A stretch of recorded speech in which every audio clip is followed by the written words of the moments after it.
राधा स्वामी जी। आज के सत्संग की वाणी स्वामी जी की महाराज जी की है। उपदेश गुरु और शब्द अथवा नाम भक्ति का। सत्संग के वचन। गुरु कहें जगत सब अंधा, कोई गहे ना गटकी संधा। मैं अर्ज करता हूँ कि हम सत्संग में क्यों आते हैं और इसका मकसद क्या है। हम रोज रोज गुरबानी को सुनकर मालिक के साथ अपना प्रेम प्यार बढ़ाएं और हमारे में जो जो दोष हैं उन्हें छोड़ दें। मन मजिस्ट्रेट है, वह बता देता है कि तुझ में ये दोष है। मैं देखता हूँ कि सत्संगियों में कमाई वाली स्त्रियां ज़्यादा हैं, मर्द थोड़े हैं। इसका कारण क्या है, इस कहानी से पता लगेगा। सुनो।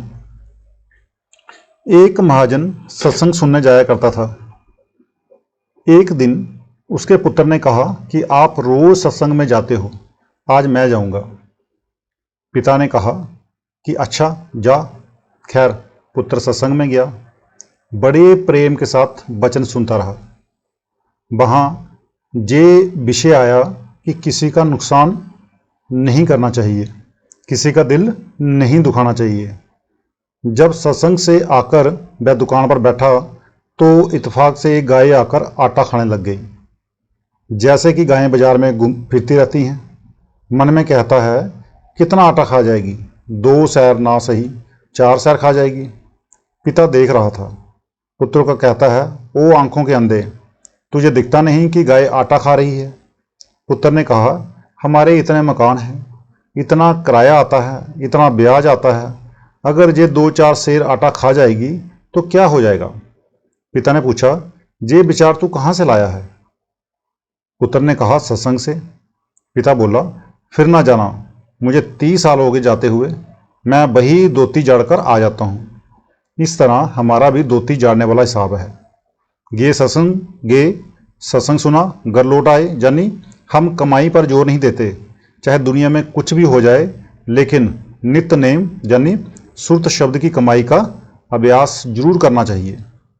जितने महात्मा सचखंड से आए हम पर रहम करते हुए कहते हैं कि तुम 84 लाख जोनियों के जेल खानों में फंसे हुए हो, चलो तुम्हें सचखंड ले चलें। वे निकालने के लिए आते हैं मगर हम सुनते नहीं। जानी मूर्तियों में उन्हें ढूंढो, वे बेजान हैं। इसी तरह गुरु नानक साहब कहते हैं कि इबादत ना छोड़ो। शम्स तबरेज कहते हैं कि इबादत ना छोड़ो। मौलाना रूम साहिब कहते हैं कि इबादत ना छोड़ो, मगर हमारे कानों पर जूं भी नहीं रहती। हमें चाहिए कि दुनिया के काम रह जाएं तो रह जाएं, मगर गुरु की भक्ति ना रह जाए।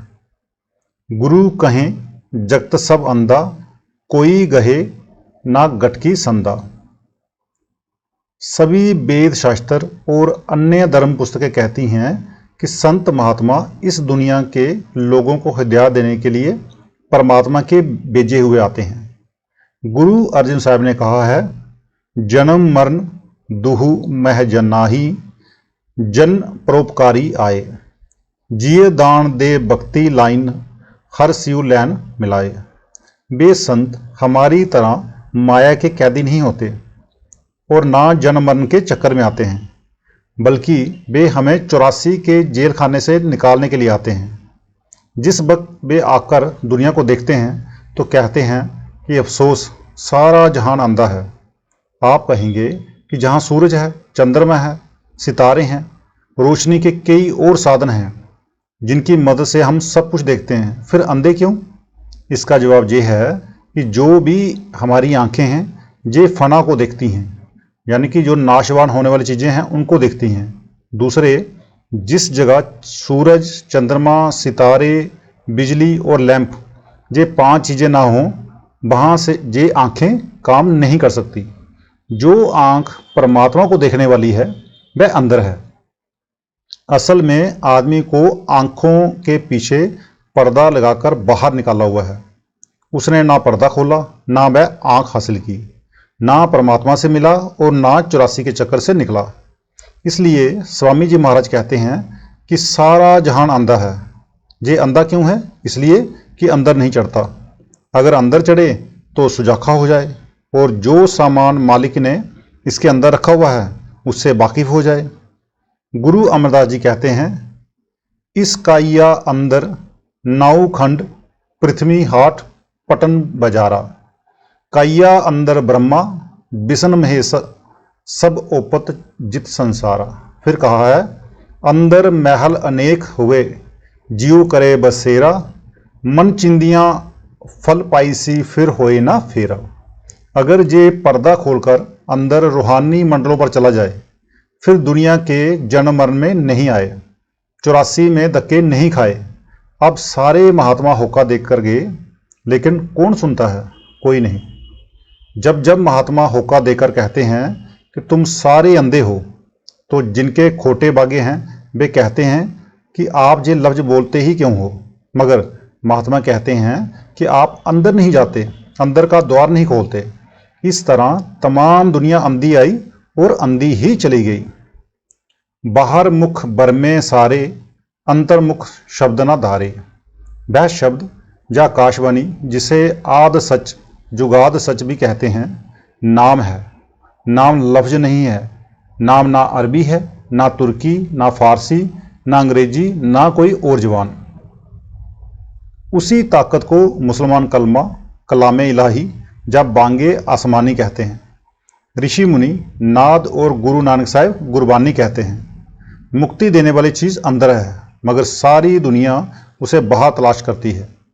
कोई उजाड़ों पहाड़ों में ढूंढता है, कोई पत्थरों पानी और कागजों में। वह बाहर नहीं अंदर है। फिर बाहर किस तरह मिल सकता है? इसी तरह देवी देवता भी जिन्हें दुनिया बाहर ढूंढती है और जिनकी मूर्तियां बनाती फिरती है वे भी अंदर हैं, लेकिन क्योंकि वे आंखों यानी आत्मा की बैठक से नीचे बैठे हुए हैं इसलिए हमें उनकी ज़रूरत नहीं। फिर भी जो उनसे मिलना चाहता है वह अंदर जाकर मिल सकते हैं। मगर अगर पत्थरों यानी मूर्तियों में उन्हें ढूंढो वे बेजान हैं। बेजान चीज़ जानदार को खींच नहीं सकती, इसलिए इनसे कुछ प्राप्त नहीं होता। सारी दुनिया बाहर ही बाहर तलाश कर रही है। क्या ही अच्छा होता कि अंदर जाती और उस लज्जत को ले लेती। अब सवाल पैदा होता है कि अगर हम अंदर जाएं तो हमारी आत्मा को किसके साथ जोड़ें? कहते हैं शब्द के साथ। अपनी आत्मा को शब्द के साथ जोड़ो। क्या गाने बजाने वाला, लिखने पढ़ने वाला शब्द? नहीं, वह लिखने पढ़ने बोलने में नहीं आता। वह अलिखित कानून और अनबोली भाषा है। वह अंदर है जो बाहर विषय विकारों और अन्य पदार्थों में उलझे हुए हैं, वे इसे नहीं समझ सकते। यही गुरु अमरदास जी कहते हैं, माइया दारी अत अन्ना बोला, शब्द ना सुनही बहु रोल गचोला। जे बाहर बैठा माया के जाल में फंसा हुआ अंधा हो रहा है और फिर अंधा ही नहीं बहरा भी है। क्यों? क्योंकि अंदर के कान नहीं खुले। क्या कहते हैं गुरु अर्जुन साहब? नैन ना देखे साथ से नैन बिहालिया। जो आंखें अंदर सतगुरु के स्वरूप को नहीं देखती उन्हें निकाल दो। कर्ण ना सुनी नाद कर्ण मुंद गालिया। जो कान अंदर शब्द को नहीं सुनते उन्हें काट दो। रसना जपे ना नाम तिल तिल कर कटिए। जो जवान नाम नहीं जपती उसे जर्रा जर्रा करके काट दो। हम क्यों नाम नहीं जपते? हम पर अपने गुनाहों का नशा चढ़ा हुआ है।